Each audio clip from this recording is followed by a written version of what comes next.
জানুয়ারি নির্বাচনের পর বিএনপি নতুন করে আন্দোলন শুরু করতে চাইছে, কিন্তু আন্দোলন শুরু করার জন্য যে আর্থিক সামর্থ্য প্রয়োজন সে আর্থিক সামর্থ্য এখন বিএনপির অনেক কমে গেছে। অর্থকষ্টে ভুগছে দলটি। সম্প্রতি দলের স্থায়ী কমিটির সভায় বিষয়টি নিয়ে আলোচনা হয়। দলের স্থায়ী কমিটির সদস্যরা বিষয়টি লন্ডনে থাকা তারেক জিয়ার কাছে অবহিত করেন।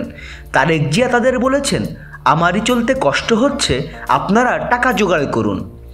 বিএনপির একাধিক নেতা বলছেন, নির্বাচনের আগ পর্যন্ত বিএনপিকে অনেকেই আর্থিক সহায়তা দিচ্ছিলেন, কিন্তু নির্বাচনের পর নতুন সরকার গঠিত হওয়া এবং বিভিন্ন বিদেশি রাষ্ট্রগুলো নতুন সরকারকে স্বীকৃতি দেওয়ার প্রেক্ষিতে এখন বিএনপিকে সবাই এড়িয়ে চলতে চাইছে।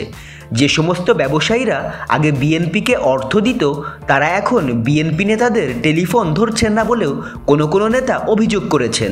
আর বিএনপিপন্থী যে সমস্ত ব্যবসায়ীরা সরকারের পতনের লক্ষ্যে আন্দোলনের গতি বাড়ানোর জন্য দুহাতে অর্থ দিয়েছেন তারা এখন হাত পা গুটিয়ে নিয়েছেন।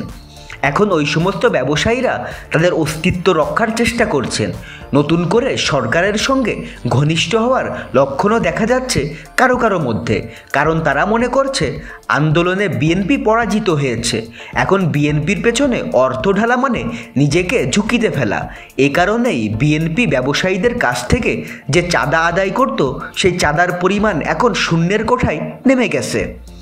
বিএনপির অর্থ উপার্জনের একমাত্র উপায় হলো কমিটি গঠন করা এবং কমিটি গঠন করার মাধ্যমে বিভিন্ন নেতাকর্মীদের কাছ থেকে টাকা আদায় করা। কিন্তু নেতাকর্মীরা এখন আগের মতো সচল অবস্থানে নেই। বহু নেতাকর্মী জেলে, তাদের আর্থিক অবস্থা অত্যন্ত খারাপ, এমনকি অনেকে আদালতের খরচ মেটাতে হিমশিম খাচ্ছেন। এই কারণে টাকা দিয়ে কমিটিতে জায়গা নেওয়াটা অনেকের জন্য কঠিন হয়ে যাচ্ছে। এখানেও আর্থিক অর্থপ্রাপ্তিতে একটি টানাপোড়েনের সৃষ্টি হয়েছে বলে অনেকেই মনে করেন। তবে বিএনপি নেতারা মনে করছেন, যারা অর্থ সংগ্রহ করছে যে সমস্ত নেতারা ব্যাপক দুর্নীতি করেছেন, বিশেষ করে কয়েকজন নেতা যারা ব্যবসায়ীদের কাছ থেকে টাকা নিয়েছে তারা একটি মোটা অঙ্কের টাকা নিজেদের কাছে রেখে অল্প কিছু দলের জন্য বরাদ্দ করেছেন। তবে ওই সমস্ত নেতাদের অনেকেরই দাবি তারা নিজেদের কাছে কিছুই রাখেননি। বিভিন্ন ব্যবসায়ীদের কাছ থেকে তারা যে চাঁদা বা আর্থিক অনুদান পেয়েছেন তা একটির বড় অংশ তাদেরকে লন্ডনে পাঠাতে হয়েছে তারেক জিয়ার বিলাসী জীবনযাপনের জন্য।